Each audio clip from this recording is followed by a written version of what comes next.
നമ്മളിപ്പോൾ T V തുറന്നാലും പത്രമെടുത്താലും കാണുന്നത് പശ്ചിമേഷ്യയിലെ യുദ്ധവാർത്തകളാണ്. ഇസ്രായേലും ഇറാനും തമ്മിൽ വലിയൊരു യുദ്ധത്തിലേക്ക് നീങ്ങുകയാണ്.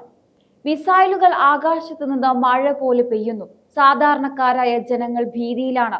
ലോകം മുഴുവൻ പേടിയോടെയാണ് ഈ യുദ്ധത്തെ നോക്കിക്കാണുന്നത്. കാരണം അവിടെ ഒരു യുദ്ധം നടന്നാൽ അതിന്റെ ആഘാതം നമ്മുടെ അടുക്കളയിൽ വരെ എത്തും. പെട്രോളിനും ഡീസലിനും വില കൂടും, സാധനങ്ങൾക്ക് വില കൂടും. അങ്ങനെ ലോകം മൊത്തം സാമ്പത്തികമായി തകരും. ഈ വലിയ ആപത്ത് ഒഴിവാക്കാൻ ലോക രാജ്യങ്ങൾ ഇപ്പോൾ ഒരേ സ്വരത്തിൽ ഒരു പേര് വിളിച്ചു പറയുന്നുണ്ട്: ഭാരതത്തിന്റെ പ്രധാനമന്ത്രി നരേന്ദ്രമോദി. അമേരിക്കയും യൂറോപ്പും അറബ് രാജ്യങ്ങളും ഒക്കെ ഒരുപോലെ ആഗ്രഹിക്കുന്നത് മോദി ഈ വിഷയത്തിൽ ഒന്ന് ഇടപെടണമെന്നാണ്. എന്തുകൊണ്ടാണ് ലോകത്തെ വമ്പൻ രാജ്യങ്ങൾ പോലും നമ്മുടെ പ്രധാനമന്ത്രിയെ ഇത്രയധികം വിശ്വസിക്കുന്നത്? ഇതിന് പിന്നിലെ സത്യാവസ്ഥ എന്താണെന്ന് നമുക്കൊന്ന് പരിശോധിക്കാം. ഇസ്രായേലും ഇറാനും തമ്മിലുള്ള ഈ ശത്രുത മാറ്റാൻ ആർക്കും എളുപ്പമല്ല. അമേരിക്ക ഇറാനെ എതിർക്കുന്നു, ചൈനയും റഷ്യയും മറ്റൊരു വശത്ത് നിൽക്കുന്നു. പക്ഷെ ഇവിടെയാണ് ഇന്ത്യയുടെയും നരേന്ദ്രമോദിയുടെയും പ്രസക്തി. മോദിക്ക് ഇസ്രായേൽ പ്രധാനമന്ത്രി നെതന്യാഹുവുമായി വലിയ സൗഹൃദമുണ്ട്. അതേസമയം തന്നെ ഇറാന്റെ നേതാക്കളുമായി അദ്ദേഹം നല്ല ബന്ധം സൂക്ഷിക്കുന്നു. ലോകത്ത് ഇസ്രായേലിനോടും ഇറാനോടും ഒരേപോലെ ചെന്നിരുന്ന് സംസാരിക്കാൻ അധികാരമുള്ള ഒരേ ഒരു നേതാവ് ഒരുപക്ഷെ മോദി മാത്രമായിരിക്കാം.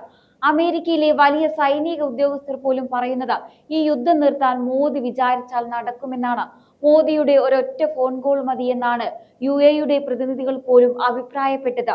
ഇതിന് കാരണം ഇന്ത്യ ഇതുവരെ ഒരു യുദ്ധത്തിലും ആരുടെയും പക്ഷം പിടിച്ചിട്ടില്ല എന്നതാണ്. നമ്മൾ എപ്പോഴും സമാധാനത്തിന്റെ കൂടെയാണ്. ആരെയും പേടിച്ചല്ല ഇന്ത്യ ഈ നിലപാടെടുക്കുന്നത്. മറിച്ച് എല്ലാവരോടും തുല്യമായ സൗഹൃദം വേണമെന്ന തത്വമുള്ളത് കൊണ്ടാണ്. ഇസ്രായേൽ പലസ്തീൻ പ്രശ്നത്തിൽ പോലും രണ്ടു പേർക്കും അവരുടേതായ രാജ്യം വേണമെന്ന മാന്യമായ നിലപാടാണ് ഇന്ത്യ കാലങ്ങളായി പറയുന്നത്. ഈ ഒരു വിശ്വാസ്യതയാണ് ഇന്ന് ലോക രാജ്യങ്ങൾ ഇന്ത്യയിൽ കാണുന്നത്. മറ്റൊരു പ്രധാന കാര്യം നമ്മുടെ സമ്പദ് വ്യവസ്ഥയാണ്. യുദ്ധം കാരണം എണ്ണവില കൂടുമെന്ന് ഇറാൻ ഭീഷണിപ്പെടുത്തുമ്പോൾ അത് ലോകത്തെ മുഴുവൻ ബാധിക്കും. ഈ സാഹചര്യത്തിൽ ഇന്ത്യയെ പോലൊരു വലിയ രാജ്യം ഇടപെടുന്നത് എണ്ണ വിപണിയെ പോലും ശാന്തമാക്കാൻ സഹായിക്കും. യുദ്ധം നടക്കുമ്പോഴും ഇന്ത്യയുടെ കപ്പലുകൾ സുരക്ഷിതമായി വിട്ടു നൽകാൻ ഇറാൻ കാണിച്ച താല്പര്യം ഇന്ത്യയുടെ ആഗോള സ്വാധീനത്തിന്റെ തെളിവാണ്. എന്തുകൊണ്ടാണ് മോദിയുടെ ഇടപെടലിന് ഇത്രയും പ്രാധാന്യം ലഭിക്കുന്നത്? ഇതിന് പ്രധാനമായും രണ്ട് കാരണങ്ങളാണുള്ളത്. ഒന്നാമത്തെ കാരണം ഭാരതത്തിന്റെ വിശ്വസനീയമായ വിദേശ നയമാണ്. സ്വാതന്ത്ര്യം ലഭിച്ചതിന് ശേഷം ഇന്ന് വരെ ലോകത്ത് ഒരു യുദ്ധം നടന്നപ്പോഴും ഇന്ത്യ ഏതെങ്കിലും ഒരു പക്ഷം ചേർന്നിട്ടില്ല. ഏതെങ്കിലും ഒരു വലിയ രാജ്യത്തിന്റെ കൂടെ ചേർന്ന മറ്റൊരു രാജ്യത്തെ ആക്രമിക്കുന്ന നയം ഇന്ത്യക്കില്ല. എല്ലാ രാജ്യങ്ങളുമായും തുല്യമായ ബന്ധം പുലർത്തുന്ന തന്ത്രപരമായ സ്വയം ഭരണാധികാരം ഇന്ത്യയുടെ കരുത്ത്. ഇസ്രായേൽ പലസ്തീൻ വിഷയത്തിൽ പോലും അന്താരാഷ്ട്ര തലത്തിൽ അംഗീകരിക്കപ്പെട്ട ദ്വിരാഷ്ട്ര പരിഹാരം എന്ന നിലപാടിൽ ഇന്ത്യ ഉറച്ചു നിൽക്കുകയാണ്. അതായത് ഇരു രാജ്യങ്ങളും സമാധാനത്തോടെ നിലനിൽക്കണം എന്ന നിലപാട്. ഇന്ത്യയുടെ ഈ നിഷ്പക്ഷതയാണ് ഇസ്രായേലിനും ഇറാനും ഒരുപോലെ വിശ്വാസയോഗ്യമാക്കുന്നത്. അടുത്തത് പ്രധാനമന്ത്രി മോദിയുടെ ആഗോള സ്വാധീനം തന്നെയാണ്. കഴിഞ്ഞ കുറച്ച് വർഷങ്ങളായി ഇന്ത്യയുടെ ശബ്ദം ലോക രാജ്യങ്ങൾക്കിടയിൽ വലിയ പ്രാധാന്യത്തോടെയാണ് കേൾക്കുന്നത്. G20 അധ്യക്ഷ പദവിയിലൂടെയും ഗ്ലോബൽ സൗത്ത് രാജ്യങ്ങളുടെ നേതാവായി ഉയർന്നതിലൂടെയും മോദി തന്റെ സ്വാധീനം ഉറപ്പിച്ചു കഴിഞ്ഞു. ഇതൊരു യുദ്ധത്തിന്റെ യുഗമല്ല എന്ന് മോദി റഷ്യൻ യുക്രൈൻ യുദ്ധ സമയത്ത് പറഞ്ഞത് ലോകമെമ്പാടും ചർച്ച ചെയ്യപ്പെട്ടിരുന്നു. ആ സമാധാന സന്ദേശം പശ്ചിമേഷ്യയിലും എത്തിക്കാൻ മോദിക്ക് കഴിയുമെന്ന് ലോകം വിശ്വസിക്കുകയാണ്. സാധാരണയായി ഒരു രാജ്യം മറ്റൊരു രാജ്യത്തിന്റെ പക്ഷം പിടിക്കുമ്പോൾ അവർക്ക് എതിർ ചേരിയിലുള്ളവരോട് സംസാരിക്കാൻ കഴിയില്ല. എന്നാൽ മോദിയുടെ കാര്യം വ്യത്യസ്തമാണ്. അദ്ദേഹത്തിന് ഇസ്രായേലിനോടുള്ളതുപോലെ തന്നെ അധികാരത്തോടെയും ആത്മാർത്ഥതയോടെയും ഇറാനോടും സംസാരിക്കാൻ കഴിയും. അമേരിക്കൻ സൈനിക ഉദ്യോഗസ്ഥനായ കേണൽ ഡഗ്ലസ് മക്ഗ്രേഗർ അടുത്തിടെ ഒരു പോഡ്കാസ്റ്റിൽ പറഞ്ഞ കാര്യം ശ്രദ്ധേയമാണ്. നിലവിലെ ലോക സാഹചര്യത്തിൽ സമാധാനമുണ്ടാക്കാൻ പ്രാപ്തിയുള്ള ഒരേ ഒരു നേതാവ് നരേന്ദ്രമോദിയാണെന്നാണ് അദ്ദേഹം പറഞ്ഞത്.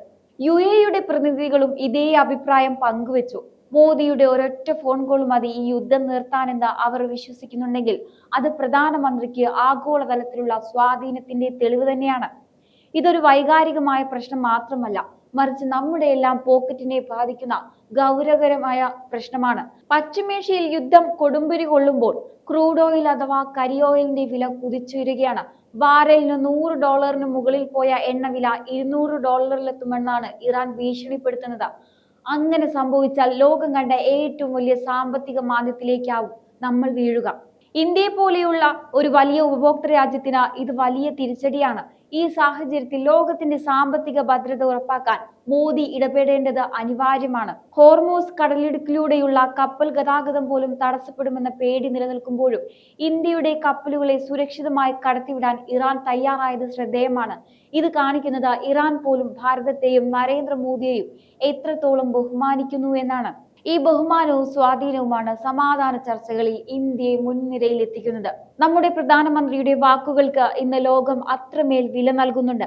പശ്ചിമേഷ്യയിൽ സമാധാനം കൊണ്ടുവരാൻ മോദിയുടെ ഇടപെടൽ ഉണ്ടാകുമെന്നും അത് ലോകത്തെ വലിയൊരു വിപത്തിൽ നിന്ന് രക്ഷിക്കുമെന്നാണ് എല്ലാവരും പ്രതീക്ഷിക്കുന്നത്.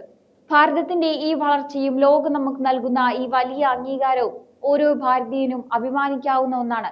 കേരളത്തെ സംബന്ധിച്ചിടത്തോളം ഈ യുദ്ധം വലിയൊരു ആശങ്കയാണ്. ലക്ഷക്കണക്കിന് മലയാളികളാണ് പശ്ചിമേഷ്യൻ രാജ്യങ്ങളിൽ ജോലി ചെയ്യുന്നത്. യുദ്ധം പടർന്നാൽ അവരുടെ സുരക്ഷ വലിയ ചോദ്യചിഹ്നമാകും.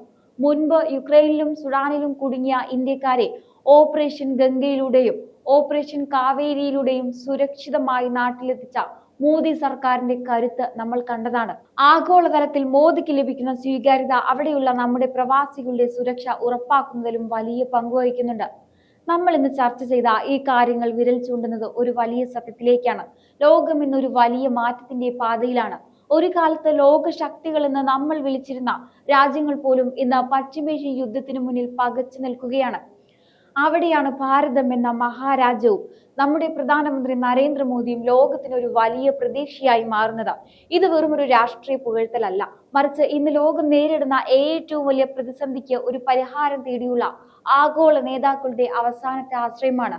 പശ്ചിമേഷ്യയിലെ ഓരോ സ്ഫോടനവും അവിടുത്തെ ജനങ്ങളെ മാത്രമല്ല ബാധിക്കുന്നത്, അത് ലോകത്തിന്റെ സാമ്പത്തിക അടിത്തറയെ കൂടിയാണ്. എണ്ണവില വർധനവും കപ്പൽ ഗതാഗത തടസ്സവും സാധാരണക്കാരന്റെ ജീവിതത്തെ ശ്വാസം മുട്ടിക്കാൻ തുടങ്ങുമ്പോഴാണ് സമാധാനത്തിന്റെ ഒരു വാക്കിനായി ലോക നേതാക്കൾ കാത്തിരിക്കുന്നത്. ആ വാക്ക് ഭാരതത്തിൽ നിന്നുണ്ടാകണമെന്ന് ലോകം ആഗ്രഹിക്കുന്നത് ഒരു കാരണമുണ്ട്. ഇന്ത്യ ഇതുവരെ ആരുടെയും പക്ഷം പിടിച്ചിട്ടില്ല. നമ്മൾ എപ്പോഴും നീതിയുടെയും സമാധാനത്തിന്റെയും പക്ഷത്താണ്. റഷ്യ യുക്രൈൻ യുദ്ധം നടന്നപ്പോഴും ഇസ്രായേൽ പാലസ്തീൻ പ്രശ്നങ്ങളിലും ഇന്ത്യ സ്വീകരിച്ച ആർജവമുള്ള നിലപാടുകൾ ഇന്ന് ലോകത്തിന് മുന്നിൽ ഒരു വലിയ മാതൃക തന്നെയാണ്. ഇസ്രായേലിന് മോദിയെ വിശ്വസിക്കാം, ഇറാന് മോദിയെ വിശ്വസിക്കാം. ഈ ഒരു വിശ്വാസ്യതയാണ് ഇന്നത്തെ കാലത്ത് ഏറ്റവും വലിയ നയതന്ത്ര കരുത്തെന്ന് പറയുന്നത്. അമേരിക്കൻ സൈനിക ഉദ്യോഗസ്ഥർ മുതൽ അറബ് രാജ്യങ്ങളിലെ പ്രതിനിധികൾ വരെ ഒരേപോലെ മോദിയുടെ പേര് പറയുന്നത് അദ്ദേഹത്തിന് ഇരുപക്ഷത്തെയും ഒരു മേശയ്ക്ക് ചുറ്റും ഇരുത്താൻ കഴിയുമെന്ന ഉറപ്പുള്ളതുകൊണ്ടാണ്. ഭാരതം ഇന്ന് വെറും ഒരു കാഴ്ചക്കാരനല്ല, മറിച്ച് ലോകത്തിന്റെ പ്രശ്നങ്ങളിൽ ഇടപെടാനും അവ പരിഹരിക്കാനും ശേഷിയുള്ള ഒരു വിശ്വഗുരുവായി മാറിയിരിക്കുകയാണ്. പ്രധാനമന്ത്രി നരേന്ദ്രമോദിയുടെ ഒരു ഫോൺ കോളിനായി ലോകം കാത്തിരിക്കുമ്പോൾ അത് ഭാരതം കൈവരിച്ച ആഗോള സ്വാധീനത്തിന്റെ തെളിവാണ്. ലോകം ഇന്ന് സമാധാനത്തിനായി ഒരു വഴി തേടുകയാണ്. അത് ഇന്ത്യയിലൂടെയും നരേന്ദ്രമോദിയിലൂടെയും സാധ്യമാകുമെന്നാണ് വലിയൊരു വിഭാഗം ലോക നേതാക്കളും വിശ്വസിക്കുന്നത്. സമാധാനത്തിന്റെ പക്ഷത്ത് നിന്ന് ലോകത്തെ ഈ വലിയ യുദ്ധഭൂമിയിൽ നിന്ന് മോചിപ്പിക്കാൻ ഭാരതത്തിന് കഴിയട്ടെ എന്ന് നമുക്ക് പ്രത്യാശിക്കാം. കാരണം ഭാരതം ഇന്ന് വെറുമൊരു രാജ്യമല്ല, ലോകത്തിന്റെ പ്രശ്നങ്ങൾക്ക് പരിഹാരം കാണാൻ ശേഷിയുള്ള വിശ്വഗുരുവായി വളർന്നിരിക്കുകയാണ്. എന്തായാലും ഈ ഒരു വിഷയത്തെക്കുറിച്ചുള്ള നിങ്ങളുടെ അഭിപ്രായങ്ങൾ കമന്റ് ബോക്സിൽ രേഖപ്പെടുത്തുക. മറ്റൊരു വിഷയവുമായി വീണ്ടും കാണാം. നന്ദി.